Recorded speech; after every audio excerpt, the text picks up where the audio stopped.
하나님의 말씀 마태복음 11장 28절로 30절에 있는 말씀입니다. 신약성경 18페이지에 있습니다. 한 목소리로 다 같이 봉독합니다. 수고하고 무거운 짐진 자들아 다 내게로 오라. 내가 너희를 쉬게 하리라. 나는 마음이 온유하고 겸손하니 나의 멍에를 메고 내게 배우라. 그리하면 너희 마음이 쉼을 얻으리니 이는 내 멍에는 쉽고 내 짐은 가벼움이라 하시니라. 아멘.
할렐루야. 아멘. 감사합니다. 비가 오지만 날씨가 조금 며칠 후덥지근하죠. 선풍기를 다 꺼내놨으니까 혹시 필요하신 대로 개의치 마시고 자유롭게 틀어서 이렇게 시원하게 예배를 드리시든지 겉옷을 하나를 벗으셔도 무방합니다. 자유롭게 예배 드리시기 바랍니다. 우리 사회가 지키는 스승의 날 어제였죠. 5월 15일. 이 5월 15일은 원래 우리 민족의 성군이셨던 조선 4대 임금 세종대왕의 탄일입니다. 이 날을 스승의 날로 정한 것은 깊은 의미가 있습니다. 세종대왕은 백성을 사랑하는 정사를 펼치고 어려운 사람들을 보살피고 최고의 문화와 과학기술을 발전시켰습니다. 추구기, 해시계 등을 발명 제작했을 뿐만 아니라 법과 정도를 제도를 정비하고 집현전을 두어서 학문을 장려하고 많은 인재들을 배출했고 무엇보다도 훈민정음을 창제함으로 민족의 스승으로서 손색이 없었기 때문에 그의 탄일을 스승의 날로 이렇게 정하였던 것이죠. 여러분, 배움에는 두 가지가 있습니다. 그 하나는 가르침의 배움을 통해서 배우는 교수의 배움이 있고, 다른 하나는 살아가면서 스스로 터득하여 얻는 경험의 배움, 바로 두 가지가 있습니다. 사람이 살아가는 데 있어서 배움이라는 것은 매우 중요합니다. 왜냐하면 우리가 배운 만큼 살아가고 또 배운 대로 살아가기 때문입니다. 좋은 것을 배운 사람은 좋게 살아갑니다. 그러나 나쁜 것을 배운 사람은 당연히 나쁘게 살아갑니다. 반면 배움에 있어서 얼마나 배웠느냐, 이 배움의 분량의 문제보다는 무엇을 배웠느냐, 이 배움의 내용이 훨씬 더 중요하다는 것이죠. 그래서 살아가면서 중요한 건 속도도 중요하지만 방향이 더욱더 중요한 것을 봅니다. 잘못된 것을 배웠으면 그것이 아무리 많이 배웠다 할지라도 배우지 않은 것만 못하는 그런 경우가 얼마든지 많습니다. 그럼에도 불구하고 왜 오늘날 교사와 선생이 그렇게 많아지고 사람들의 지식이 점점 향상되어 가고 놀랍도록 지식의 활용도가 많아져 가는데 왜 이 사회는 점점 더 올바로 서지 못하고 더 부패하여 가고 온갖 범죄와 문제가 난무하고 타락하여 가고 있는가? 바로 이것입니다. 이것은 분명 가르침의 문제요, 배움의 문제일 수밖에 없습니다. 잘 가르치지 못했고 잘 배우지 못했기 때문입니다. 가르치는 교사들이 바로 서서 가르치지 못했고 배움의 사람들이 바로 배우지 못했고 또 바르게 배웠어도 그 배운 대로 바르게 활용하지 않고 살아가고 있기 때문입니다. 그렇게 사람은 바른 가르침을 받아야 되고 더불어 바르고 온전하게 가르쳐주는 바른 선생님이 반드시 필요하다는 것이죠. 그런데 우리가 살아가면서 우리를 가르치고 키워주는 선생님들이 참 많습니다. 5분의 선생님들을 여러분들이 만났을 텐데요, 첫 번째는 태어나면서 처음 만나는 선생님, 바로 부모님입니다. 부모님이 우리가 살아가야 될 거의 대부분의 모든 것들을 잘하면서 양육시키면서 가르쳐 주십니다. 두 번째는 교회에서 만나는 주일학교 선생님입니다. 그리고 세 번째는 학교에서 만나는 학교 선생님, 네 번째는 사회에서 만나는 사회의 인생 선생님들, 그리고 마지막으로는 우리 영혼의 영원한 스승이 되시는 참된 스승 예수님, 바로 이 5분을 여러분들은 다 잘 만난 줄 믿으시기를 바랍니다. 그런데 우리 인생에게 있어서 참된 선생 오직 한 분, 예수 그리스도밖에 없다고 하는 사실입니다. 동서고금을 통해 만인이 우러러 숙모하는 인류의 참된 스승 예수 그리스도는 세상에 오신 최고의 스승입니다. 그분은 우리 인생에게 바른 길로 인도해 주신 진리의 스승이시고 인생의 영원한 생명의 길로 인도하시는 생명의 스승이 되실 뿐 아니라 우리의 영혼을 일깨우시고 풍성하게 하시는 영혼의 스승이 되시기도 합니다. 그렇게 배움을 받아야 되는 사람은 스승을 바로 만나야 되고 잘 만나야 됩니다. 근데 저와 여러분은 이미 좋은 참된 진짜 스승이신 예수님을 잘 만난 이미 복받은 사람들인 줄 믿습니다. 따라서 우리는 이미 글러버린 사람들입니다. 무엇이 글렀느냐? 실패하기는 글른 사람들이죠. 가난하게 살기는 이미 글러버렸습니다. 망하기도 이미 글러버린 사람들입니다. 믿습니까? 대답이 별로 없네요. 망한 거 글러버리지 아직 안 왔나 보네. 망한 것은 글러버려야죠. 실패하기도 글러버려야죠. 믿은 대로, 고백한 대로, 시인한 대로, 아멘한 대로 될 줄 믿습니다. 좋은 스승으로서 예수님은 우리를 좋은 그리스도의 제자로 가르치시고 인도하시기 위하여 저와 여러분들을 향하여, 아니 세상에 살아가고 있는 모든 인생들을 향하여 내게 와서 배우라, 내가 스승이다, 내게 와서 배우라고 말씀하십니다. 그러므로 우리는 참된 스승이신 예수님에게 늘 와서 배워야 합니다. 가르침을 받아야 됩니다. 사람들은 배운 대로 사는데 여러분, 우리는 배우되 참된 것, 진리의 것을 배워야 됩니다. 그래서 본문 29절에서 예수님이 이렇게 말씀하고 계십니다. 우리 다 같이 한번 봉독할까요? 나는 마음이 온유하고 겸손하니 나의 멍에를 메고 내게 배우라. 거기까지요. 내게 배우라. 내게 배우라고 말씀합니다. 우리는 예수님께 배워야 합니다. 예수님과 함께 신앙과 직분의 멍에를 메고 예수님의 온유하고 겸손한 마음을 배워야 됩니다. 그러면 참된 쉼과 영원한 만족을 누릴 수 있다라고 말씀하죠. 당시에 예수님 뒤에는 두 부류의 사람들이 따르고 있었습니다. 한 부류는 무리들이고 또 한 부류는 제자들입니다. 배고프고 소외된 백성들, 로마의 학정에 시달리는 수많은 백성들이 예수님에게 나아가서 무엇을 먹을까, 무엇을 얻을까 하고 뒤따라다닙니다.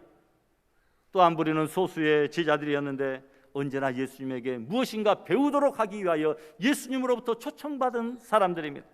수고하고 무거운 짐진 자들, 기본적인 생존의 어떤 욕구를 충족시키기 위하여 따르는 그런 무리들이 있는가 하면 예수님이 오병이어로 그들을 배부르게 주셨잖아요. 병도 고쳐 주셨잖아요. 문제도 해결해 주셨잖아요. 그러니까 인간의 문제, 욕구를 해결받기 위하여 무엇인가 얻어먹기를 위하여 따르는 많은 다수의 무리들이 있는가 하면 예수님에게 진리를 배우고 인격을 배움으로 새로운 세계를 향하여 나아가는 제자들의 무리가 있었다라는 것입니다. 우리는 맹목적으로 따르는 무리들이 아니라 목적의식을 가지고 배우고 따르는 주님의 제자들이 될 수 있기를 소망합니다. 그런데 주님께서 요구하시는 것이 있습니다. 나는 마음이 온유하고 겸손하니 내게 배우라. 즉 마음을 배우라. 나는 마음이 온유하고 겸손하니 내게 배우라. 마음을 배우라. 마음을 배우라고 말씀합니다. 지식을 배우고 기술을 배우고 학식 배우고 많은 정보를 배웠지만 마음을 배우라고 초청하신 분은 우리 예수님밖에 없습니다. 인간이 배워야 할 것 가운데 최고의 배움은 바로 마음의 배움입니다. 우리에게 마음을 가르치신 특별한 스승 바로 예수님. 여러분, 인간이 행복은 어떤 마음을 가지고 있느냐에 따라 좌우됩니다. 가장 중요한 것은 지식을, 기술을 배우는 것이 아니라 마음을 배우는 것입니다. 마음의 상태에 따라 인간의 행복과 불행이 좌우되기 때문입니다. 아무리 좋은 교육과 많은 지식 가지고 있을지라도 그 마음이 바르지 못하면 그 배움은 아무짝에도 쓸모가 없고 도리어 사회적으로 큰 해악을 끼치는 그런 악인이 되고 맙니다. 그래서 사람은 기술보다도 지식보다도 정보보다도 마음을 먼저 배워야 됩니다. 그래서 밀턴은 마음은 천국도 지옥으로, 그리고 지옥도 천국으로 만들 수 있다 했습니다. 마음이 중요합니다. 삼중고의 인간 헬렌 켈러는 이 세상에서 가장 좋고 아름다운 것은 눈으로 볼 수도 없고 손으로 만질 수 없는데 오직 마음으로, 가슴으로만 느껴야 된다, 이렇게 말합니다. 윌리엄 제임스라는 사람은 우리 시대의 가장 위대한 발견은 인간이 자기 마음 자세를 바꿈으로 인생도 바꿀 수 있다라고 하는 사실을 발견한 것이다. 마음 자세를 바꾸면 우리의 인생도 달라질 수 있다고 말합니다.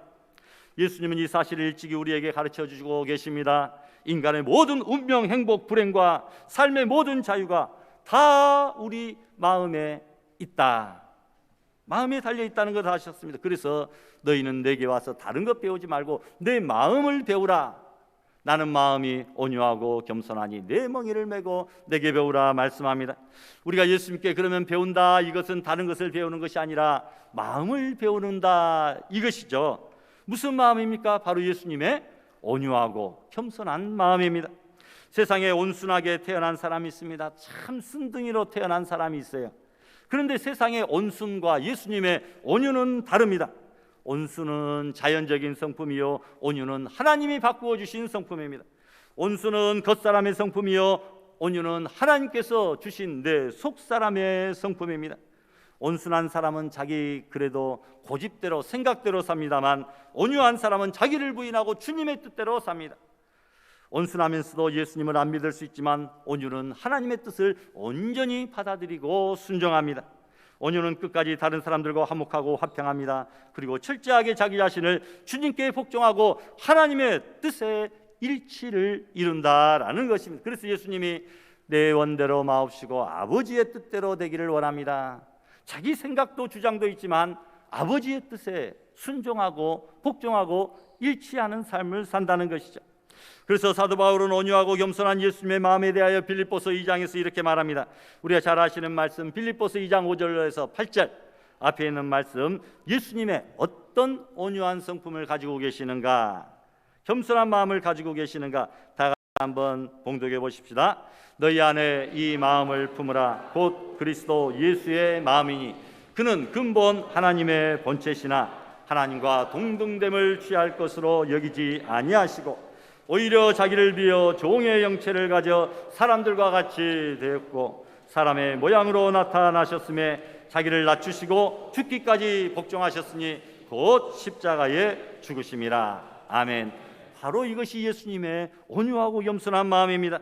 철저하게 자기를 비웠습니다. 그리고 남을 섬기는 자로 살았습니다. 바로 이것이 겸손입니다. 온유는 십자가에서 하나님의 뜻에 온전히 복종시켜서 자기를 희생하시는 것입니다. 온유하고 겸손한 마음은 자기를 이 세상에서 완전히 별세시키는 것, 죽이는 것, 바로 그것입니다. 그러면 어떻게 이 마음을 배울 수 있을까요? 예수님이 한 가지 방법을 제시합니다. 나의 멍에를 메고 내게 배우라. 나의 멍에를 메고 내게 배우라고 그 방법을 제시해 주셨습니다. 멍에를 맨다는 것은 함께 한다는 것이죠. 유대 땅에 가면 두 마리의 짐승이 한 멍에 아래에 같이 있는 것을 보게 됩니다. 마치 T자, 갈매기 형체의 T자 멍에를 주어서 한쪽 멍에 또 한 마리는 이 오른쪽 멍에를 같이 그 T자 멍에를 메고 함께 반일을 하는 것을 보게 됩니다. 두 마리가 한 멍에 아래에 있다는 것입니다. 그런데 유대인들은 이 멍에라는 말을 달리 표현합니다. 스승과 제자가 함께 배우고 훈련하는 것을 이 멍에라는 말로, 한쪽에는 스승이 한쪽에는 제자가, 그래서 그대로 훈련하는 것, 바로 이 멍에라고 표현합니다.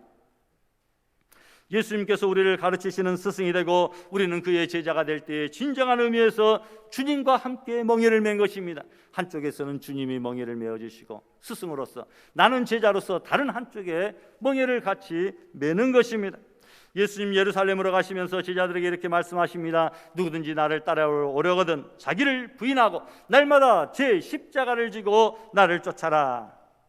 보고 배우고 따르는 본받는 사람이 제자인데, 예수님의 십자가의 죽음을 나의 죽음으로 받아들이는 사람, 그리고 예수님과 함께 또한 부활하고 살아서 날마다 그 삶 속에서 예수 그리스도를 드러내고 나타내는 사람이 바로 예수님의 제자입니다.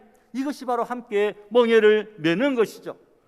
예수님과 함께 멍에를 맨다고 하면서 부활과 영광에는 기쁘게 동참하지만 십자가와 고난은 회피하려고 하는 그런 자들이 되어서는 안 된다는 것입니다.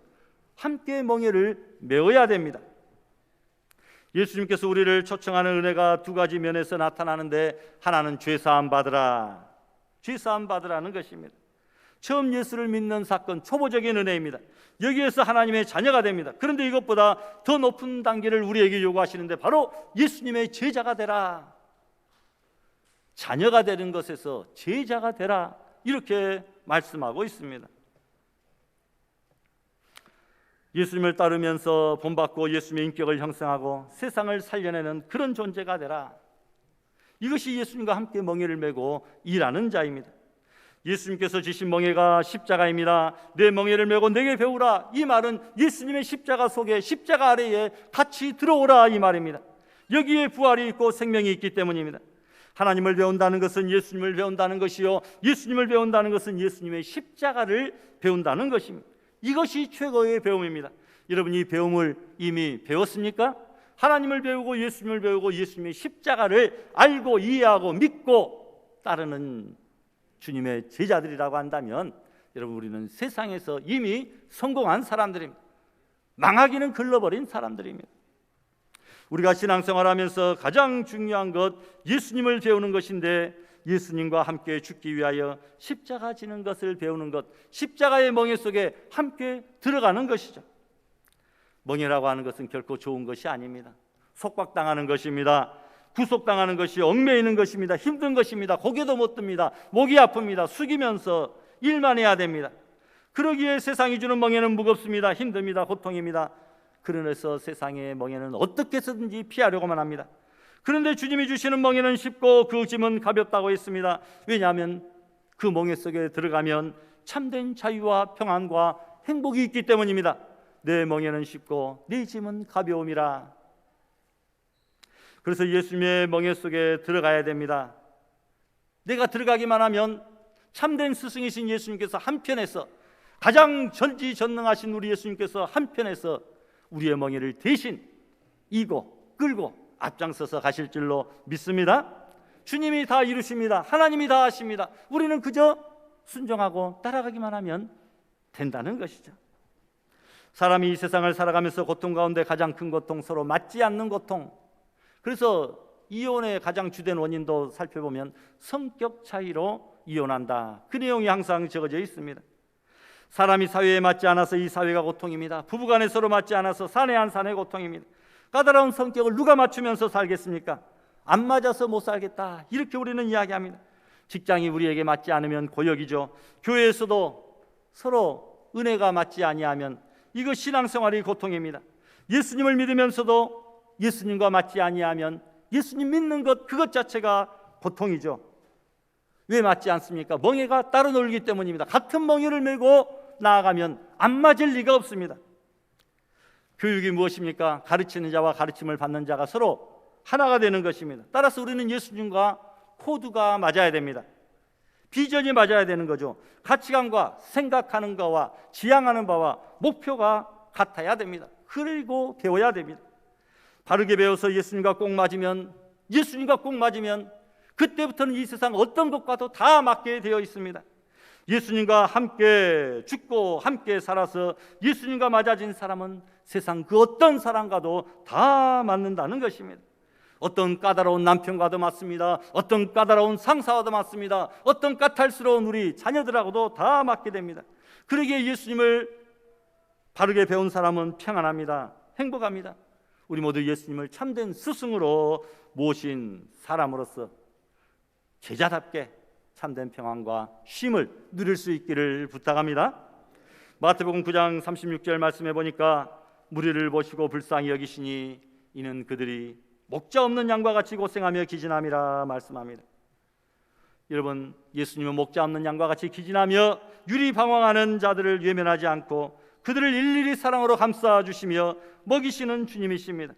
가장 선한 참된 목자요 참된 스승이 되시기에, 길이요 진리요 생이 되신 분이시기에 우리의 스승으로서 손색이 없습니다. 어떻게 해서 우리의 참된 스승이 될 수 있습니까? 요한복음 10장 11절에 나는 선한 목자라. 선한 목자는 양들을 위하여 목숨을 버린다고 말씀합니다. 예수님 외에 이 세상 사람들 그 어떤 누구가 다른 사람들을 위하여 자기 생명까지 내어주시는 선한 목자 되신 분이 과연 누가 있습니까? 선한 목자는 양들을 위하여 목숨을 버린다고 했습니다. 목숨을 버리신 우리 예수님만이 우리의 참된 선한 목자요 참된 진리의 스승임을 알 수 있습니다. 우리에게 좋은 스승의 가르침이 있을 때 그 가르침을 잘 받아들이면 놀라운 복을 받지만 그 가르침을 잘 받아들이지 아니하면 엄청난 화를 당합니다. 역대하 24장에 보니까 요시야 왕은 그의 스승 여호야다가 생존하는 날 동안에는 하나님 앞에 정직하게 행했고 하나님께서 요시야를 형통케 하셨지만 스승 여호야다가 죽고 그의 가르침을 받지 못하게 되면서 요시야의 불행이 다시 시작되었습니다. 26장에 보니까 우시야 왕도 마찬가지입니다. 그의 스승 스가랴가 생존한 날 동안에는 하나님께 정직하게 행하였습니다. 그러나 스승이 죽고 제대로 가르침을 받지 못하게 되었을 때 그는 교만하게 되었고 결국은 나병이 들고 말았습니다.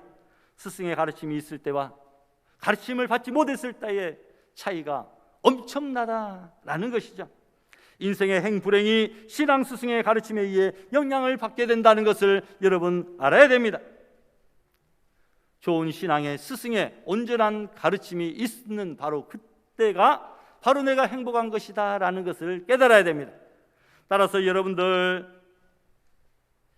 기도할 때 학교에서 좋은 선생님, 좋은 친구 만나기를 위해서도 기도해야 되지만 여러분 우리 교회학교 교사들을 위해서도 또 교회학교 친구들을 위해서도 여러분들 기도해야 됩니다.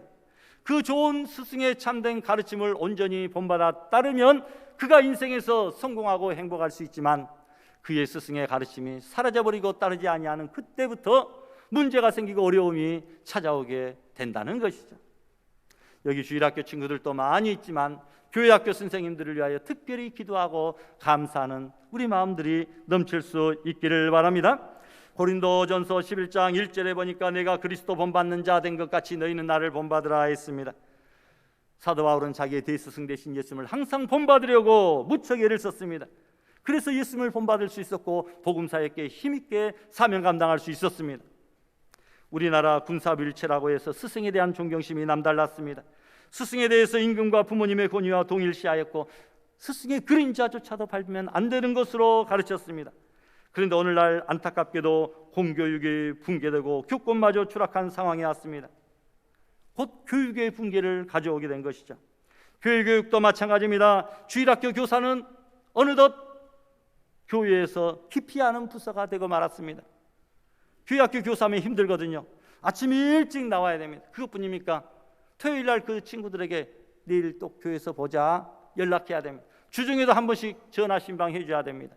주일 아침 일찍부터 수고하고 힘들고 식사도 거른 채 오셔서 피곤하고 지쳐 있는데 그 사명 감당하고 교사분들이 또 대부분 찬양대 또 선교단 이렇게 감당하고 있는 것을 보게 됩니다. 여러분, 선생님들의 사명감 또한 옛날 같지 않은 것을 우리가 보게 됩니다. 주일학교 교육의 위기는 교회의 위기로 이어지고 있습니다. 성경은 스승에 대해서 어떻게 하라고 가르치고 있습니까? 세 가지로 제가 말씀드리고 마치려고 합니다. 첫 번째로 여러분, 좋은 것을 함께 하시기를 바랍니다. 갈라디아 6장 6절에 보니까 가르침을 받는 자는 말씀을 가르치는 자와 모든 좋은 것을 함께 하라. 기쁨과 즐거움을 함께 나눌 수 있는 관계가 돼야 되죠. 스승을 공경하고 귀하게 여기고 사랑하게 되면 모든 좋은 것을 함께 나누고 싶은 그런 마음이 생깁니다. 좋은 것을 함께 하라. 목회자와 교사를 행복하게 해야 되고 기쁜 마음으로 사역할 수 있도록 성도들은 격려와 존경심을 가져야 됩니다. 잘하면 박수 쳐줘야 됩니다. 잘한 것을 이야기하며 칭찬해주고 등을 토닥이며 격려도 해줘야 되고 더 잘하도록 밀어드리고 심지어 식사라도 대접해드리고 그런 사람, 마음에 있는 것을 말이나 행동으로 표현해야 사람은 기분이 좋죠. 하나님은 속마음 중심 보시지만 사람은 겉모습 외모를 보기 때문입니다. 마음에는 고마운 마음 갖고 있어도 겉으로 칭찬하고 격려해주거나 감사를 표하지 않으면 여러분 사람은 잘 모르고 오해한다라는 것입니다. 두 번째로 여러분, 스승을 존경하라고 말합니다. 디모데전서 5장 17절에 잘 다스리는 장로들은 배나 존경할 자로 알되 말씀과 가르침에 수고하는 이들에게는 더욱 그리할 것이라. 목사와 교사, 장로님들에 대하여 존경심을 가져야 됩니다. 부모님들이 먼저 존경심을 갖고 대해야 됩니다. 함부로 교회 목사나 교사를 비난하게 되면 자녀들도 목사와 교사에 대해 부정적인 생각 갖게 됩니다. 그런 상태에서는 어떤 교육도 이루어지지 않습니다. 그의 자녀들의 앞날이 참으로 비참합니다. 목사를 믿지 못하고 교사를 존경하지 않는데 그 자녀들이 교회에 와서 무엇을 배우고 무엇을 따르겠습니까? 그러므로 식사 시간마다 기도할 때 자녀들 앞에서 목사와 교사를 위해서 기도하는 본을 보여야 됩니다. 존경의 태도를 부모들이 먼저 가져야 됩니다. 목사나 교사는 하나님의 일꾼이요 그리스도의 비밀을 맡은 자로 인정하시고 존경해야 됩니다. 그래야 그 자녀들의 영혼이 잘 되는 것입니다. 마지막으로 여러분, 그들을 알아주시기를 바랍니다. 바울은 자신과 함께 복음에 헌신한 성도들을 가리켜서 고린도전서 16장 18절 우리 같이 한번 봉독할까요? 저희가 나와 너희 마음을 시원케 하였으니 그러므로 너희는 이런 자들을 알아주라. 알아주라고 말합니다. 우리는 집안에서도 아버지와 같은 목사님과 장로님들을 믿어주고 격려해 줘야 됩니다. 큰형님과 같은 안수 집사님들이나 큰 누님 같은 권사님 등 중직자들을 박수치고 격려해주고 하나님의 말씀을 가르치고 생명을 전수하는 교사들의 노고를 알아주고 인정해주는 것이 마땅하다라는 것이죠. 이들이 맡은 교회 직분은 명예 부귀를 누리는 자리가 아닙니다. 이름 없이 빚도 없이 순수한 섬김과 봉사직이기 때문입니다. 그렇게 성도들을 위해서 사는 사람들이 교회 중직자들과 교사들인데 이들을 존중하며 존귀히 여기며 알아주어야 되지 않겠습니까? 그럴 때 앞에 있는 분들은 자녀와 동생들과 제자들의 후원과 격려, 박수의 힘을 얻어 더 큰 막중한 책임감과 사명감을 가지고 앞장서서 일을 하며 하나님 아버지 앞에 영광을 돌리고 그런 집안이 잘되고 가문이 복을 받듯이 교회도 형통하고 부흥하게 될 줄로 믿습니다. 여러분, 교회 학교를 섬기시는 우리 교사 여러분, 그리고 중직자 여러분, 목장의 말씀 인도자와 기관장 여러분, 또한 부모 여러분, 진실로 우리 역시 참 좋은 스승 대신 예수님을 본받아 살아가는 귀한 성도들이 다 될 수 있기를 주님의 이름으로 축원합니다. 특별히 5월 15일 어제는 우리 사회적으로 스승의 날로 이렇게 지키면서 스승의 은혜에 감사하는 그런 시간들을 갖고 있습니다. 이 시간에 우리도 선생님들 잠깐 앞으로 모셔서 이 모양 저 모양으로 수고하고 힘쓰시는데 그들을 위로하고 격려하고 축복하는 시간 갖도록 하겠습니다. 우리 선생님들 앞으로 전부 다 나와 주십시오. 유치부장의 박순영, 정희진, 정혜지, 유초부장의 김인숙, 이련아, 백란, 박성은, 중고등부장의 최시영, 박성실, 김주은, 이우빈, 정태환, 청년부장의 김계훈 장로님 앞으로 나와주시고요. 예, 한 줄로 이렇게 쭉 서서 성도님들을 향해서 봐주시고요. 특별히 자리에 계신 분들 중에 우리 기관장님들 자리에서 한번 일어나 주세요. 각 여전도 회장님이나 각 기관 회장님들 일어나 주시고요. 특별히 우리 각 목장에 목자 되시는 분들 말씀 인도자신데요. 자리에서 잠깐 일어나 주시면 감사하겠습니다. 우리 10명의 목자분들 자리에서 일어나 주시고, 예, 목자분들 자기 올해 목자 안 했다고, 안 일어나세요? 목자, 목자 되신 분들 일어나세요. 그래요. 감사합니다. 지금 코로나로 인하여 정상적인 진행은 잘 되고 있지 않지만 그래도 우리가 맡은 바 직분은 망각하지 않고 항상 기도하고 또 언제든지 또 더 지혜로운 모습으로 방법으로 하나님 앞에 사명을 감당하기를 원하는 우리의 마음은 동일할 줄 압니다. 우리 손을 앞으로 내밀고 우리 스승의 은혜 1절만 부르고 나중에 함께 축하하는 시간 갖도록 하겠습니다. 반주자님, 조은혜 집사님, 나 그거 보냈는데. 그냥 노래를 하십시다. 스승의 은혜는 하늘 같아서 우러러 볼수록 높아 만지네. 참되거라 바르거라 가르쳐 주신 스승은 마음에 보이시라. 보답하리 스승의 사랑. 보답하리 스승의 은혜. 우리 인사하실 때 크게 박수로